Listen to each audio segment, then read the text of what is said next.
15 वर्ष की आयु में मैंने सुना एवं पढ़ा। श्रीमद् भागवत में भगवान कहते हैं, मैं अपने भक्तों के पीछे पीछे इसलिए घुमा करता हूं कि उनकी चरण रज अपने शरीर पर लगाकर अपने को पवित्र बना।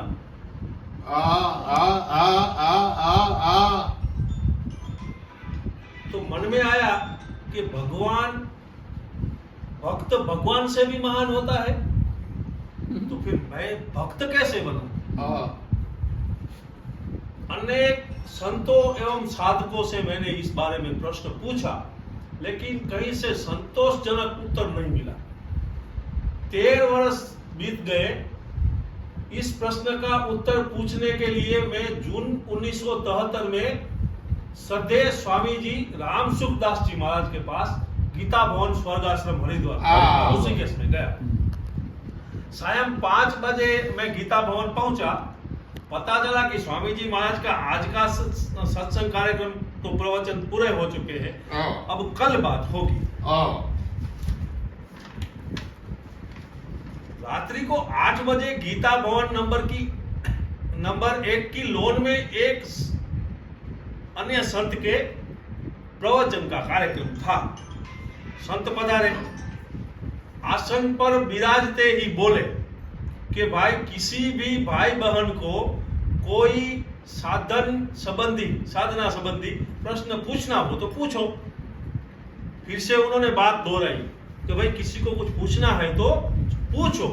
तो मेरे मन में आया कि पूज्य स्वामी जी महाराज राम सुखदास जी से तो कल बात होगी, तो क्यों ना अभी इनसे ही पूछ लूं।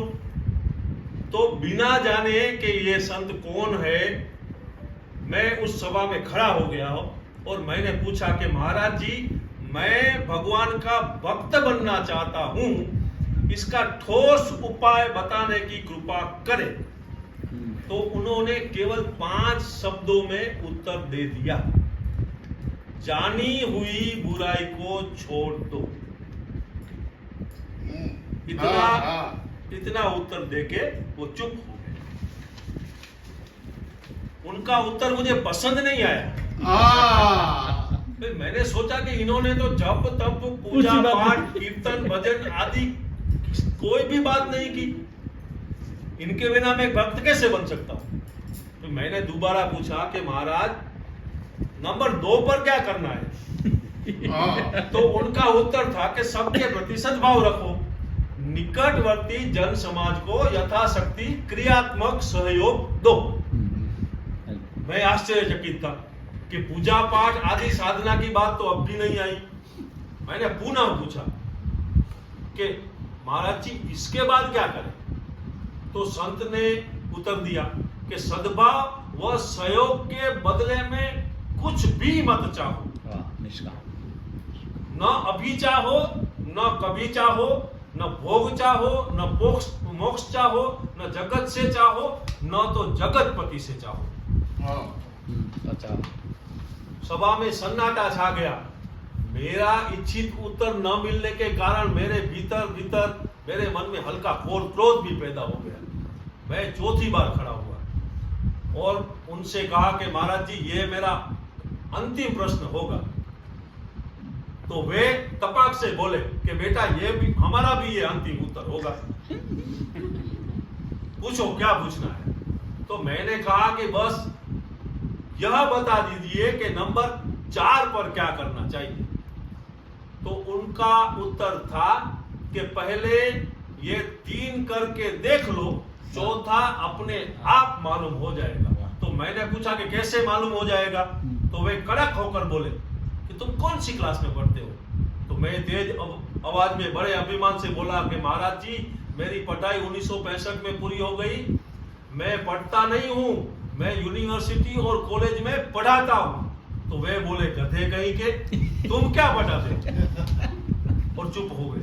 सभा में फिर सन्नाटा छा गया। 2 मिनट बाद संत बोले कि बेटा तुम पढ़े लिखे हो तो सोचो। આ વાત ઉપર બધાએ ધ્યાન દેવાનું, આપણા બધાએ સદગુરુ આટલું કરી શકે છે।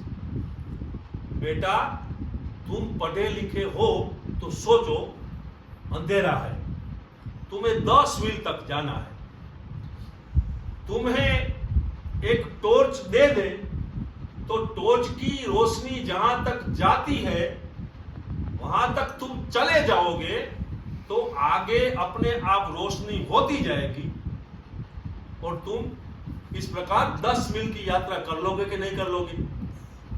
अब हमने तो तुम्हें टॉर्च दे दी, चलना तुम शुरू करो, मंजिल तक पहुंच जाओ। सदगुरु આપણને ટોર્ચ આપી દે, પછી આપણે ટોર્ચનો પ્રકાશ નાખીને એમ કહીએ કે આ તો હું આટલું જ દેખાય છે, ભાઈ એટલું જ નહીં, આ જેટલું ચાલશે એટલું દેખાશે। તો સદગુરુનું કામ આ છે। તો संत फिर आगे बोले कि इस लड़के ने हमसे प्रश्न पूछे और भगवान की प्रेरणा से हमने उसके उत्तर दे दिए, लेकिन हमारे उत्तर इसको पसंद नहीं आए।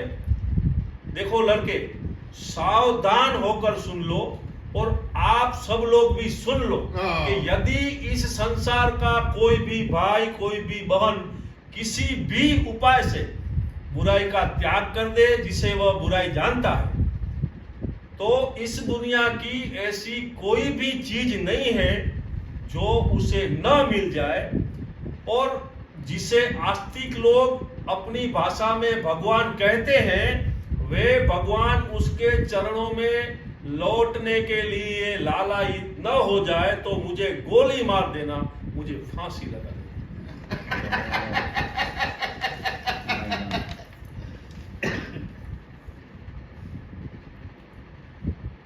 उनकी कड़वी भाषा के पीछे संत हृदय की एक महान करुणा थी।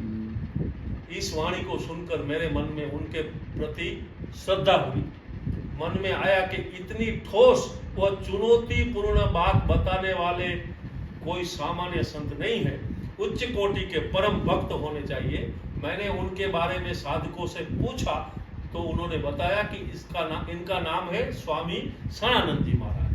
संत के साथ वो मेरी पहली व अंतिम बातचीत थी।